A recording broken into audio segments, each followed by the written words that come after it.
नमस्कार, आप देख रहे हैं डीजेना न्यूज और ये है हमारा खास शो क्रेजी क्रिकेट। और आज आईपीएल के सीजन में, क्योंकि लीग में जब अपने अंतिम पड़ाव पर है और इसी बीच आज एक बड़ा मुकाबला है Rajasthan Royals versus Chennai super Kings. Rajasthan Royals मुहाने पर है और उम्मीद की जा रही है कि ये टीम जरूर प्लेऑफ्स में जाएगी। दूसरी तरफ चेन्नई है जो कि प्लेऑफ से बाहर हो चुकी है, लेकिन तमाम सवाल भी है कि क्या आज महेंद्र सिंह धोनी, जिनका इतिहास क्रिकेट में बड़ा स्वर्णिम रहा है, क्या आईपीएल के सीजन में उनका ये बतौर कप्तान या टीम के मेंबर के लिहाज से अंतिम मैच रहेगा? ये ऐसे तमाम सवाल हैं। और उसके साथ साथ कल का मैच भी है जिसमें विराट कोहली एक बार फिर अपने पुरानी रंगत में लौट कर आए हैं। तो तमाम विषय हैं, रोचक किस्से हैं जिस पर हम बात करते हैं हमारे एक्सपर्ट के साथ। हमारे साथ मौजूद है सुखदेव सिंह गुम्मन सर। सर, आपका बहुत बहुत स्वागत है। थैंक यू अभिषेक। और उसके साथ ही हमारे साथ मौजूद है Sanjay Choubey sir. Sir welcome. Thank you Abhishek. Sir, पहले कल की बात कर लेते हैं कि कल आखिरकार आरसीबी को जीत तो मिली है, लेकिन ये जीत आरसीबी के खेमे से ज्यादा भारतीय टीम के लिए ज्यादा बेहतर है कि भले ही देर से लेकिन दुरुस्त समय पर यहाँ विराट कोहली फॉर्म में आ गए हैं, क्योंकि यहाँ से अब बाहर भी जाना है भारतीय टीम को। एक बड़ी स्पर्धा भी है और उसके बाद टी20 वर्ल्ड कप भी है। ऐसे में विराट कोहली का फॉर्म में आना एक सुखद संकेत है। सर नहीं, बिल्कुल ठीक बात है। मैं तो ऐसा कहूँगा कि कल लक जो था वो गुजरात टाइटंस पे आज तक मेहरबान होता चला आया था, पर कल वो उनका खेमा पलट के आरसीबी की तरफ आ गया। अगर शुरू के हम 1.5 ओवर 2 ओवर देखे तो 2 ओवर में कम से कम 3 अंडर एज लगकर जो विकेट और विकेट कीपर के बीच में से 4 रन के चले गए। 2 उनमें से विराट कोहली के थे और 1 या 2 फाफ डु प्लेसिस थे, जो कि इजीली बोल्ड हो सकता था और बोल्ड नहीं हुए, वो वहां पर बच गए। तो देखिए, ये लक फेवर्स द ब्रेव कि जो बहादुर होते हैं उन्हीं का ही किस्मत साथ देती है। कल वो चरितार्थ हो रहा था और जब 2 ऐसे मौके आए और उसके बाद में जब 1-2 स्ट्रोक उन्होंने मिडिल किए, उन्होंने कहा भी कि जब मैंने शमी की बॉल को स्ट्रेट उसके ऊपर से मारा था तो तब मुझे लगा था कि मैं मिडिल कर रहा हूँ और आज मेरा दिन है।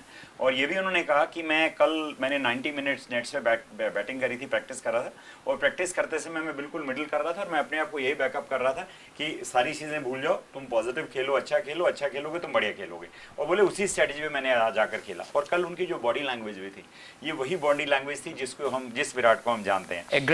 एक बॉल जिसको उन्होंने हार्दिक पांड्या को स्क्वायर लेग पे मारा था, मिड विकेट स्क्वायर लेग पे मारा था, उसके बाद जो उनका रिएक्शन था कि ऐसा करके कि देख कहाँ मारा तेरे को, कि वो विराट कोहली है। क्या जब आपका दिमाग नेगेटिव होता है, आप सोचते रहते हो, आप लाचार दिखते हो।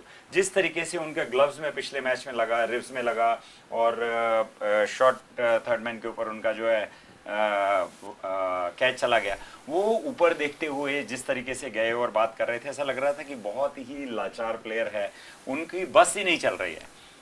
परंतु आपको पॉजिटिव माइंडसेट से खेलना होगा और कल उन्होंने पॉजिटिव माइंडसेट से खेला। हमने कल प्री मैच शो में भी कहा था कि जो बड़े प्लेयर होते हैं बड़े कैनवस पे बड़े मैचेस का वेट करते हैं और बड़े मैचेस को डेफिनेटली प्रूव करते हैं कि उनका टैलेंट क्या है और क्यों वो इस लेवल तक पहुंचे हैं, क्यों उनको दुनिया प्यार करती है, क्यों उनको दुनिया चाहती है। कल विराट कोहली की एक बहुत अच्छी इनिंग थी, अच्छा खेले वो, 73 रन बनाए उन्होंने 54 बॉलों के ऊपर और फॉफ डु प्लेसिस ने 44 रन किए 38 पे।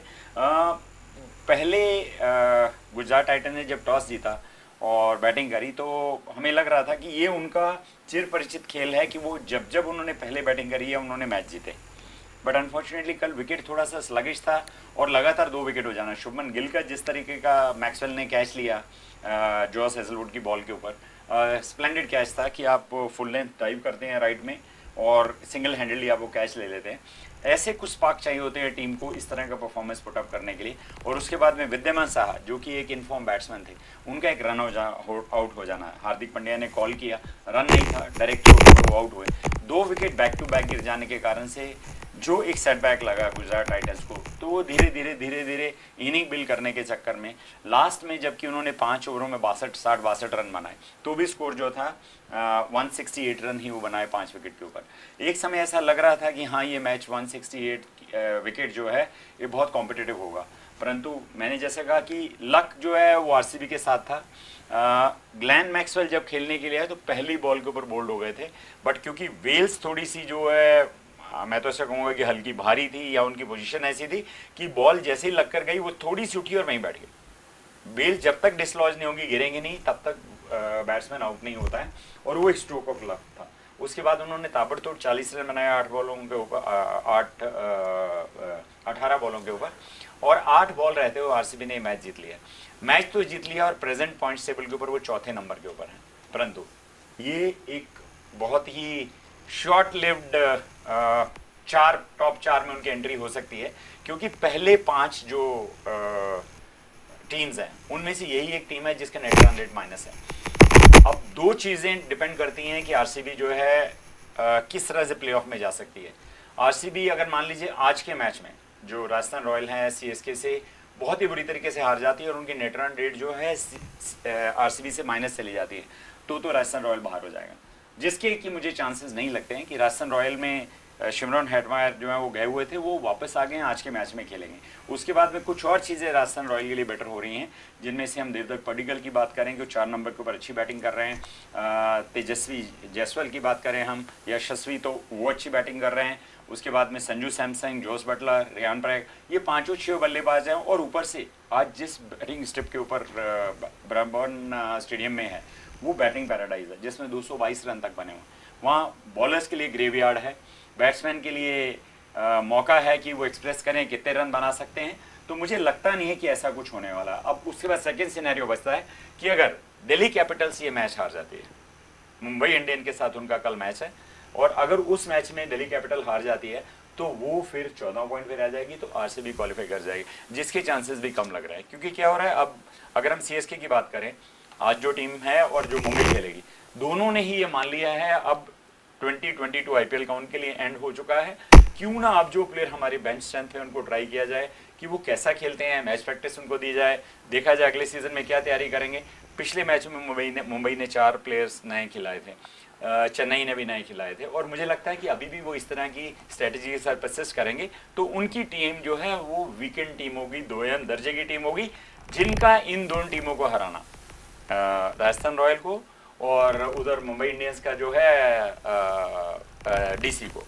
तो मुझे लगता है कि एक शॉर्ट लिव चीज़ लग रही है, सिर्फ उनको भाग्य का साथ है और प्रेयर करनी है कि किसी तरीके से डीसी कल मैच हार जाए, और उसके बाद में क्योंकि वो हार जाएंगी तो फिर बाकी, क्योंकि आज क्या हो गया, कल का मैच आरसीबी के जीतने के बाद पंजाब किंग्स और केकेआर इन दोनों का प्लेऑफ में जाना खत्म हो गया, क्योंकि अब कोई प्रोबेबिलिटी उनकी बची नहीं है।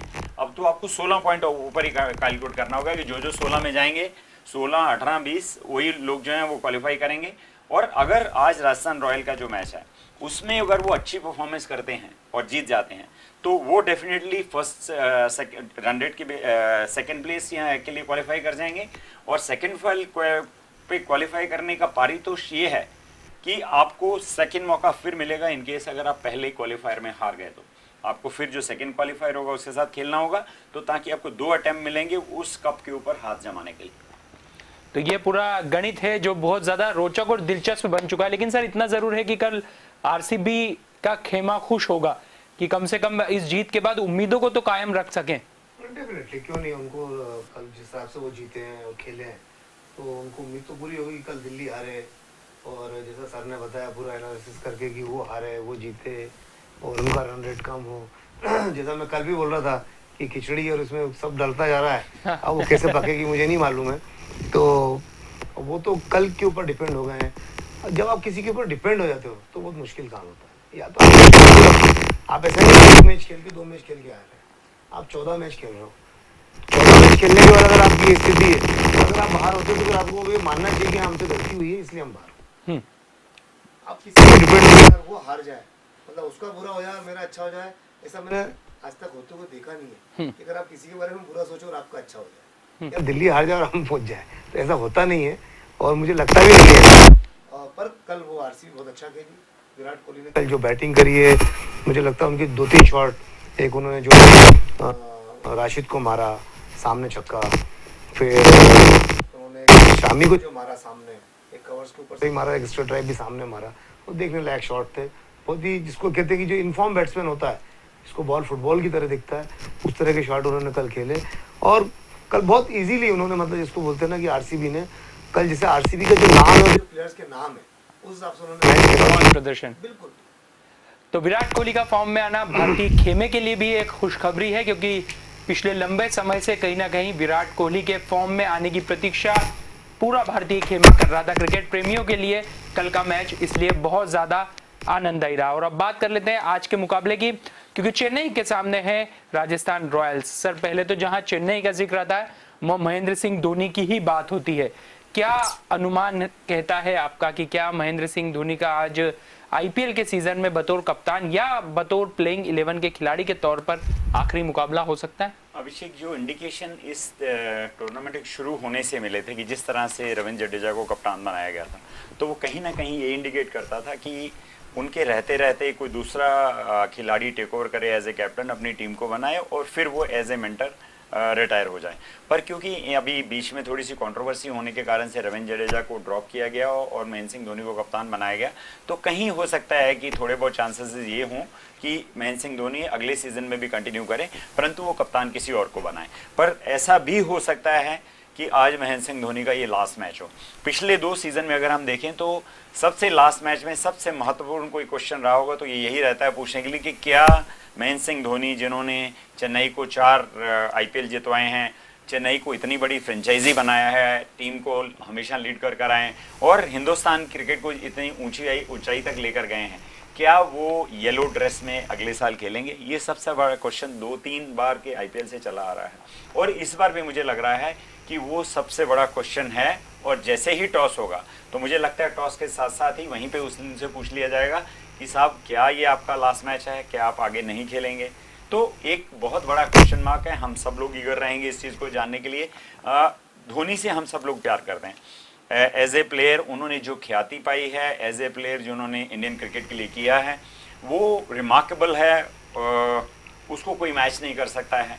और हम चाहेंगे कि और अभी भी वो फिट हैं। अभी भी अगर हम देखें इस टूर्नामेंट में भी उन्होंने अच्छी बैटिंग करी है, कीपिंग कर रहे हैं। देखिए, एक विकेट कीपिंग करना एक डिफिकल्ट टास्क होता है कि आपको उत्सारी जितनी भी बॉल है उन सब पे एक बार बैठना है, उठना है। अगर 20 ओवर हैं तो मान लीजिए 120 बॉल हैं, 120 बॉल तो आपको उठक बैठक लगानी है। उसके बाद में आपको आगे पीछे जाना है, तो इट्स ए हार्ड वर्क। और आप इस एज में भी अगर कीपिंग कर रहे हैं इसका मतलब फिजिकल इफेक्ट है। और आप जिस तरीके से उन्होंने बैटिंग भी करी है, चेन्नई को मैचेस भी जिताए हैं, तो मुझे लगता है कि वो खेल, जहाँ तक फिजिकल एस्पेक्ट है वो एज ए प्लेयर अभी भी फिट हैं, खेल सकते हैं। परंतु ये उनके ऊपर डिपेंड करेगा कि क्या वो एज ए प्लेयर सीएसके के साथ कंटिन्यू करेंगे या फिर एज ए मेंटर सीएसके के साथ में रहेंगे। सर लेकिन यहाँ पर इस मैच के लिए राजस्थान रॉयल्स के लिए भी हालात अभी फंसे हुए हैं। इतना बढ़िया क्रिकेट खेला इस टीम ने, लेकिन कहीं ना कहीं अभी भी 2 अंक की जो एक मारामारी माथापच्ची है वो इस टीम के लिए अभी भी कायम है। यानी चेन्नई को हराना है तब प्लेऑफ में आपकी दावेदारी सुनिश्चित होगी, और दूसरी तरफ चेन्नई चाहेगी कि इस मुकाबले को जीत के साथ एक अच्छी विदाई पूरी टीम को दी जाए और फैंस के चेहरे पर थोड़ी खुशियां बिखेरी जाए। तो जैसे पहले तो धोनी की बात कर लेते हैं कि जैसा सर ने बताया, पर उनका क्या होता है कि वो कोई प्रोटेक्ट नहीं कर पाया आज तक। वो जब टेस्ट मैच में से उन्होंने संन्यास लिया था तो किसी ने सोचा नहीं था। ऑस्ट्रेलिया में उन्होंने आखिरी टेस्ट खेला, इसके बाद बोल दिया कि भाई मेरा संन्यास। उन्होंने किसी से पूछा नहीं। वर्ल्ड कप में आखिरी मैच खेला उन्होंने न्यूजीलैंड के अगेंस्ट में, और सबको लग रहा था कि घरेलू सीरीज साउथ अफ्रीका से खेलेंगे, इससे खेलेंगे, उससे खेलेंगे। उन्होंने किसी की बात नहीं मानी, चुपचाप बोल दिया संन्यास। इसी तरह मेरे को लगता है आईपीएल में भी वही करने वाले, चौंकाते हैं अपने फैसलों से। बिल्कुल बिल्कुल, मतलब सबको लग रहा था कि एक सीरीज खेलेंगे, शायद धोनी की लास्ट सीरीज होगी, आखिरी मैच होगा, लोग बाग आएंगे, दर्शक, सबको लग रहा था कि स्टेडियम से उनकी विदाई होना चाहिए। पर वो मुझे लगता है कि वो उस टाइप के प्लेयर है नहीं। उन्होंने चुपचाप आए, घोषणा की आईपीएल के पहले कि मैं इंटरनेशनल क्रिकेट से संन्यास छुपा कर रखते अपने निर्णय, जो भी उनका एक अपना तरीका से भी आप जज नहीं कर सकते। और अभी भी मुझे लगता है, देखना अगर आज अगर उनसे पूछा जाएगा कि आपका लास्ट मैच है, तो उनका जवाब यही होगा कि अभी मुझे कुछ डिसाइड नहीं किया है। घुमाने फिराने वाला, बिल्कुल घुमा। जैसे लास्ट ईयर भी उन्होंने बोला था कि नहीं, दुबई में जब उनसे पूछा गया था तब उन्होंने नहीं बोला था कि नहीं। तो हो सकता है आज भी ऐसा हो। अब दूसरी बात है कि आपने बोला राजस्थान का, मुझे नहीं लगता कि राजस्थान को कोई बहुत परेशानी होना चाहिए 2 पॉइंट लेने में। टीम बहुत अच्छी है, जिस तरह से वो खेली है, संजू सैमसन और जॉस बटलर, जितने भी लोग खेले हैं उनकी टीम में, बहुत ही शानदार उन्होंने बैटिंग का प्रदर्शन किया है, और बैटिंग, बॉलिंग, फील्डिंग तीनों का। इसीलिए आज वो 3rd नंबर पर है। और मुझे नहीं लगता कि अगर आज कुछ चेन्नई में कुछ चेंजेस जरूर होंगे, जैसा सर ने बताया 2 या 3 चेंजेस वो जरूर करेंगे। अपने जो बेंच के ऊपर प्लेयर बैठे उनको मौका जरूर देंगे वो।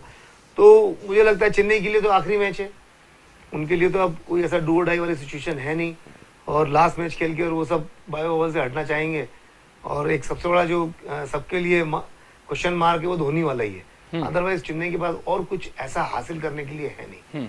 तो मुझे लगता है कि आज का मैच और कुछ अगर इट्स एंड बट्स नहीं होता है तो राजस्थान के लिए कोई बहुत बड़ा काम नहीं है। मुझे लगता है वो आसानी से जीतना चाहिए और मैच भी प्रभावन में है। बैटिंग ट्रैक है यहाँ पर, जिसको बोलते जॉस बटलर ने सेंचुरी भी बनाई है, तो मेरे ख्याल में उनके लिए ये बहुत अच्छा दिन रहेगा आज का। किसके लिए अच्छा दिन रहेगा ये तो कुछ देर बाद पता लगना शुरू हो जाएगा। लेकिन चेन्नई की बात की जाए तो सबसे पहला जिक्र यदि किसी का आता है तो वो है महेंद्र सिंह धोनी। अब तक उनके फैंस, क्योंकि फर्स्ट सीजन से लेकर अब तक ये खिलाड़ी इस टीम का एक हिस्सा रहे हैं, या यूं कहे कि ये टीम जब आईपीएल शुरू होता है तो एक परिवार की तरह दिखने लगती है और उसकी वजह सिर्फ और सिर्फ महेंद्र सिंह धोनी ही है। क्या धोनी के बाद चेन्नई का भविष्य भी उसी अंदाज में प्रशंसकों के साथ चलता रहेगा जैसा अभी हम लोग देखते हैं? तो ये दौर भी कहीं ना कहीं अपने आप में कई कहानियां और कई इबारत लिखने वाला है। लेकिन सर, आज क्या चेन्नई आखिरी मुकाबला है, कुछ परिवर्तन कर सकती है? खासतौर पर क्या धोनी अपने आप को ऊपर प्रमोट कर सकते हैं? एज अ कैप्टन बल्लेबाजी उनको देखना चाहते हैं लोग? नहीं, देखिए, मुझे वो नहीं लगता है कि धोनी अपने आप को प्रमोट करेंगे। हाँ, अगर वो लास्ट में मैच में सिचुएशन ऐसी हो कि 2 ओवर 3 ओवर बचे हैं और आपको 12 रन 15 रन के हिसाब से रन बनाने हैं तो डेफिनेटली वो अपने आप को प्रमोट करेंगे अगर विकेट कम गिरे होंगे तो। परंतु अगर बाकी बात करेंगे हम, तो चेन्नई की अगर हम बात देखें तो इस पूरे सीजन में दीपक चाहर जो है इंजर्ड होने के बाद में उनके पास में बॉलिंग लाइन में ब्रेवो को छोड़ दिया जाए तो कोई एक्सपीरियंस बॉलर नहीं था। जितने भी बॉलर थे वो यंग बॉलर थे और यंग बॉलर कुछ खास नहीं कर पाए। पिछले 2 मैच में भी अगर हम देखें तो दोनों मैच में टोटल मिलाकर 8 विकेट उन्होंने लिए। यंग टैलेंट है, यंग टैलेंट कोशिश कर रहा है कि सीखने की धोनी की गाइडेंस में कि किस तरीके से आगे बढ़ें। परफॉर्मेंस ठीक ठीक दे रहे हैं पर उनसे कुछ चमत्कार की उम्मीद नहीं की जा सकती है। हाँ, ये ज़रूर है कि जो प्लेयर्स को अभी खिलाया नहीं गया है, क्योंकि स्क्वाड बड़ा होता है, पहले बेस्ट प्लेइंग 11 खेलती है और उसके बाद में अगर कोई इंजरी होती है तो रिप्लेसमेंट की जाती है। और जब इस तरह का सिनेरियो आता है कि अब आपका प्लेऑफ में जाने का कोई चांस नहीं है तो कोशिश ये की जाती है क्यों ना ऐसे प्लेयरों को मौका दिया जाए जो अभी तक नहीं खेले हैं। तो कोर टीम के 6-7 प्लेयर वो रहते हैं, 4 प्लेयर में नॉर्मली जो है रोटेशन किया जाता है कि 3-4 प्लेयर को ले आएँ, 1-2 बैट्समैन को ले आएँ, 1-2 बॉलर को नए को ट्राई कर लिया जाए ताकि उनको भी हम देखें कि मैच प्रैक्टिस में वो कैसा खेलते हैं।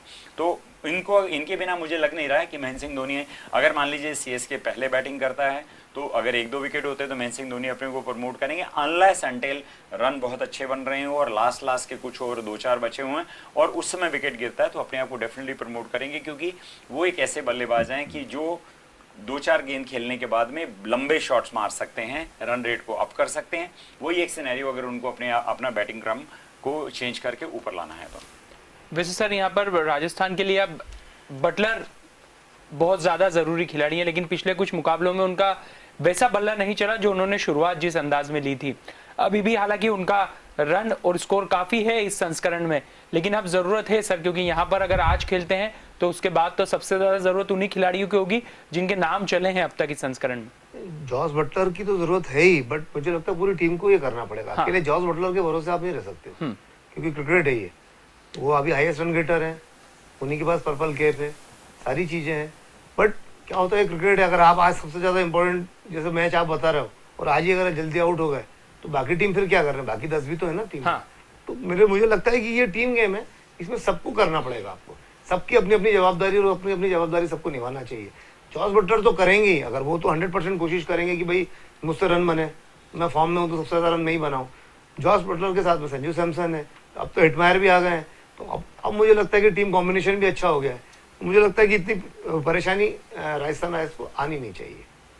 वैसे बात की जाए सर मोइन अली की, मोइन अली एक की साबित हुए हैं इस टीम के लिए, एक महत्वपूर्ण भूमिका निभा रहे हैं और खासतौर पर रविंद्र जडेजा के जाने के बाद इस खिलाड़ी की भूमिका बढ़ जाएगी। ऑलराउंडर हैं और रविंद्र जडेजा की तरह ही स्पिनर भी हैं, दाहिने हाथ के बल्लेबाज भी हैं, तो जरूरत तो है सर आज इनकी टीम को। नहीं, बिल्कुल है। और दूसरा मैं तो एक चीज़ और बोलूँगा कि अगर हम स्टैटिस्टिक्स उठा कर देखेंगे तो मोइन अली ने जोस बटलर को 6 T20 में से पहले बॉलिंग करते हुए, जब वो करते हैं बॉलिंग करते हैं, ओपन आते हैं, तो 3 बार उन्होंने आउट किया है।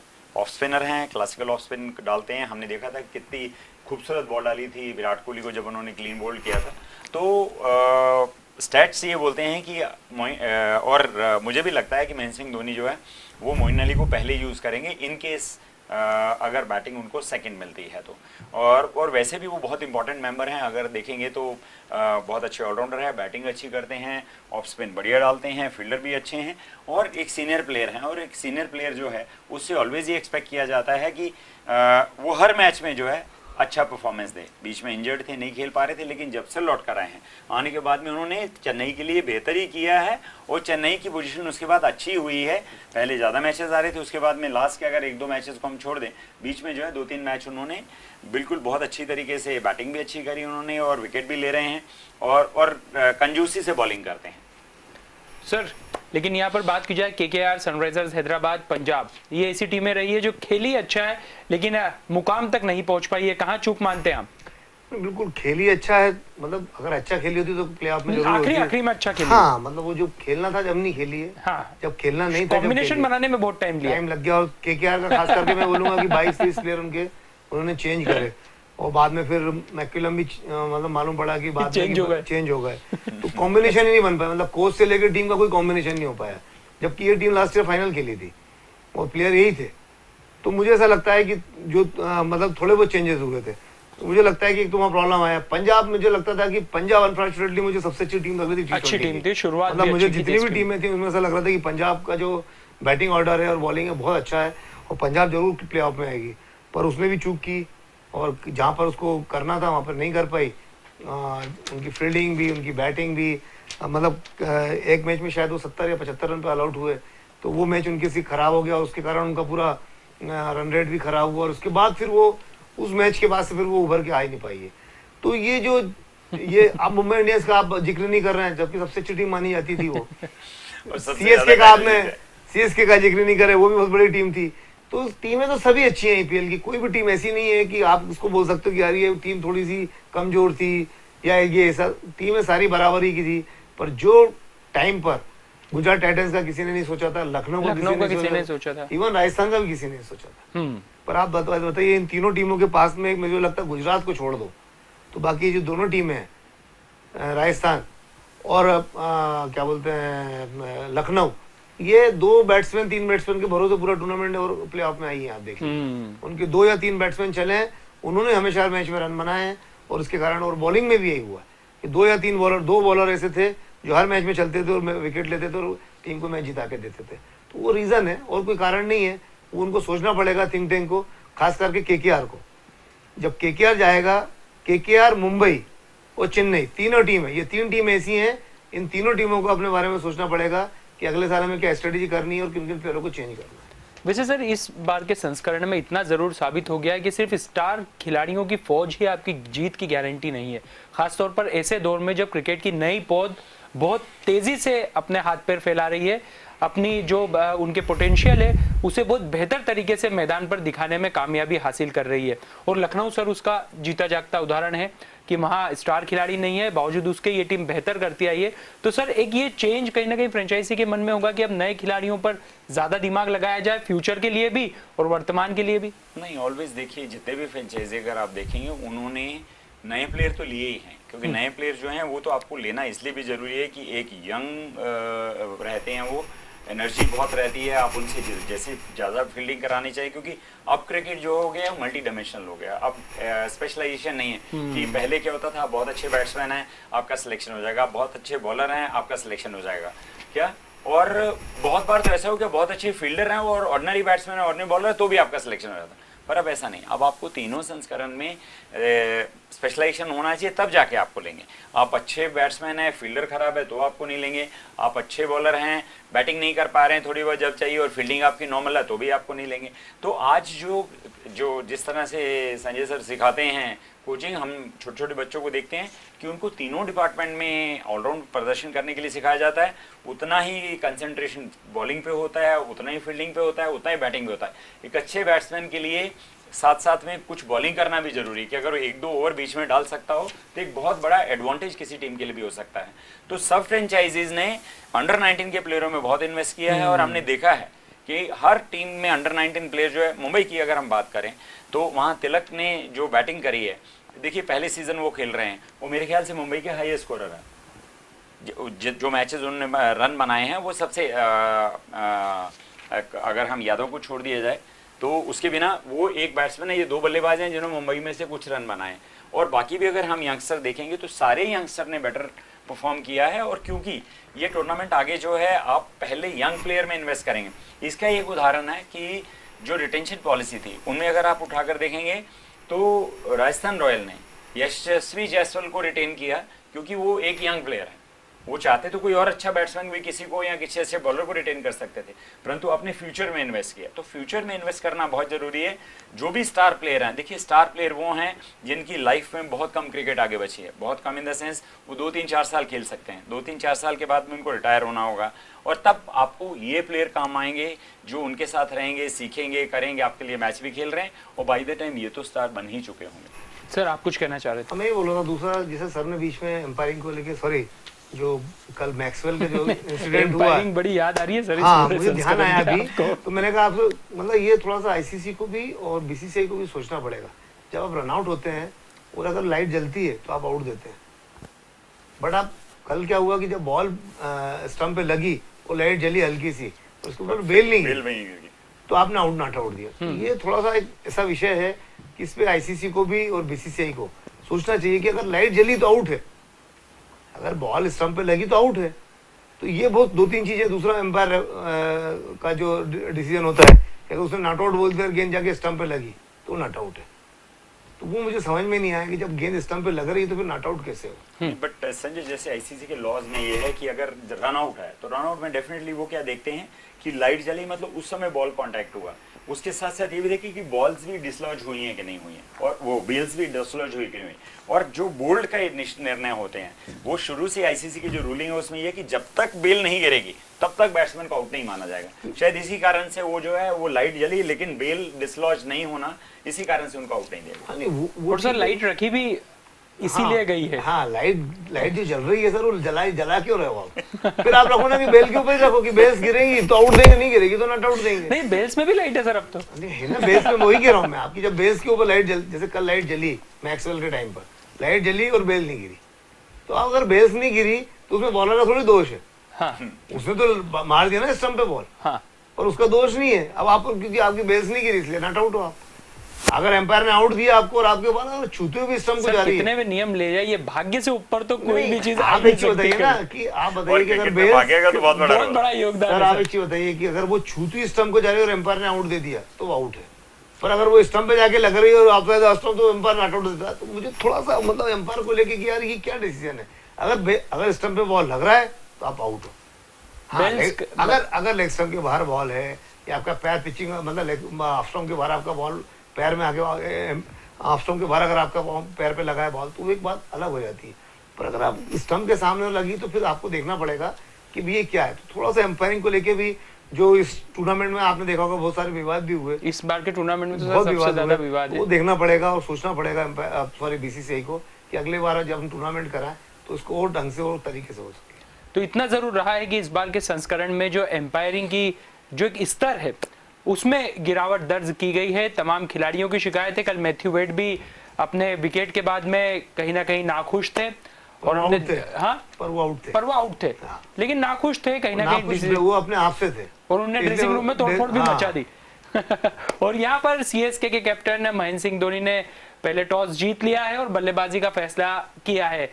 यानी हम उम्मीद कर सकते हैं कि अगर आज ये वाकई में महेंद्र सिंह धोनी का एक प्लेयर या कैप्टन के तौर पर आखिरी मुकाबला है तो वो हमें विकेट पर रन बनाते दिखाई दे सकते हैं। बिल्कुल, देखिए क्या होता है अदरवाइज भी देखिए ये एक बहुत बड़ा मौका होता है कि अपने कप्तान को सेंड ऑफ देना, उनको जीत के साथ में विदाई देना, ये एक बहुत बड़ी चीज मानी जाती है कि ये आपकी शान में ये जीत है, आपको ये अर्पित की जाती है। ऐसा सारे खिलाड़ी परफॉर्म करके दिखाएंगे।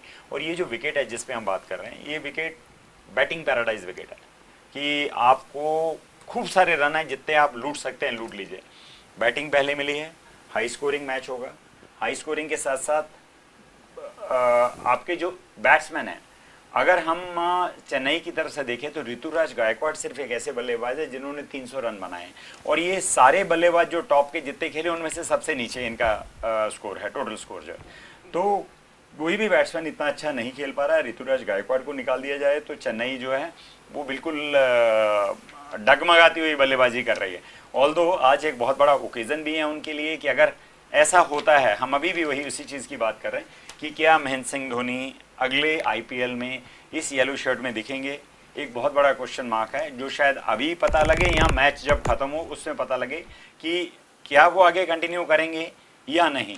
एक सारे के लिए, जो भी क्रिकेट प्रेमी है उसके लिए बहुत बड़ा उत्सुकता वाला क्वेश्चन है कि हर एक कोई, हम सब उसको अभी भी खेलते हुए देखना चाहते हैं। हमें लगता है कि अभी भी उनमें क्रिकेट बाकी है। 2020 जिस लेवल के ऊपर वो खेल रहे हैं या जिस तरह की कप्तानी कर रहे हैं उनको देखना अच्छा लगता है।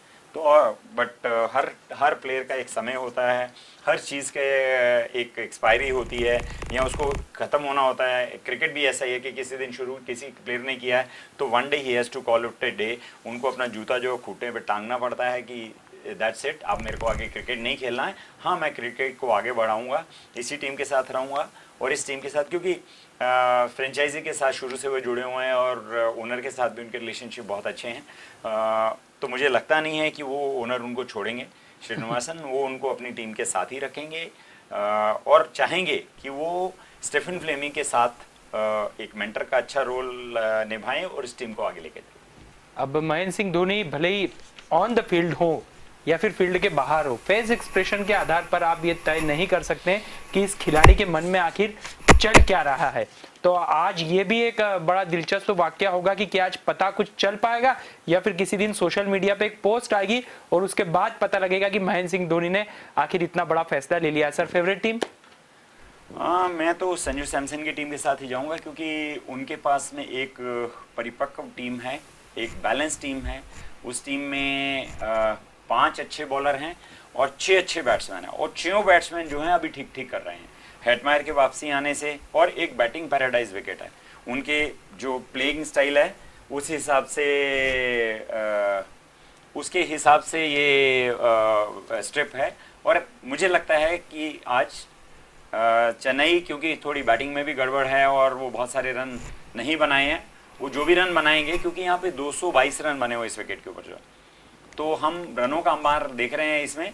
और बैटिंग सेकंड को भी वैसा ही मौका मिले और जब आपके इनफॉर्म बैट्समैन हो तो मैं बैकअप करूंगा। और सेकेंडली मेरा ये मानना है कि राजस्थान रॉयल के लिए मैच बहुत इंपॉर्टेंट है। अगर ये मैच जीत जाएंगे तो वो फर्स्ट सेकंड नंबर पे आ जाएंगे। सेकंड नंबर में आने के साथ में आपको एक एश्योरिटी मिल जाती है कि पहला मैच अगर आप गलत खेल रहे हैं, खराब खेल रहे हैं, हार भी जाते हैं, किस्मत आपके साथ नहीं है, तो भी आप सेकंड टाइम खेल के फाइनल में वापस खेल सकते हैं। तो इतना बड़ा मौके को वो टीम जो है छोड़ना नहीं चाहेगी, अपना अच्छा परफॉर्मेंस करेगी। मैं राजस्थान रॉयल के साथ हूँ। सर, डेफिनेटली जैसा सर ने बोला, और टीम को देखते हुए प्ले ऑफ की नंबर 3 की टीम है, तो मैं भी राजस्थान के साथ ही जाना चाहूँगा, क्योंकि उनका कॉम्बिनेशन बैटिंग बॉलिंग का बहुत अच्छा है। तो मुझे लगता है कि मैं Rajasthan team better than CSK, तो मैं भी राजस्थान के साथ जाऊँगा। तो आंकड़ों के आधार पर राजस्थान रॉयल्स भारी दिखाई दे रही है और चाहेगी भी राजस्थान रॉयल्स की जो आंकड़े हैं उनके पक्ष में अभी उसमें थोड़ी वृद्धि की जाए, ताकि एक बेहतर पोजीशन अंक तालिका में वो ले सकें और प्लेऑफ्स में भी अपना स्थान सुनिश्चित कर सके। लेकिन सामने है महेंद्र सिंह धोनी की टीम। अब देखना दिलचस्प होगा कि क्या CSK इस सीजन से विदाई सम्मानपूर्वक ले पाती है या फिर ये सीजन उस टीम के लिए अब तक का सबसे खराब सीजन साबित होगा। दूसरी तरफ निगाहें रहेगी महेंद्र सिंह धोनी के अगले स्टैंड पर भी कि क्या वो CSK के लिए अपना प्रदर्शन जारी रखेंगे या फिर बतौर मेंटोर या मैनेजमेंट के साथ जुड़कर इस फ्रेंचाइजी को आगे बढ़ाने का प्रयास करेंगे। कई सवाल हैं जिसके जवाब समय के साथ हमें मिलने वाले हैं। लेकिन फिलहाल हमारी इस खास पेशकश में इतना ही। खबरों का सिलसिला जारी है DJNA न्यूज पर। हमारे साथ बने रहिए। आज्ञा दीजिए, नमस्कार।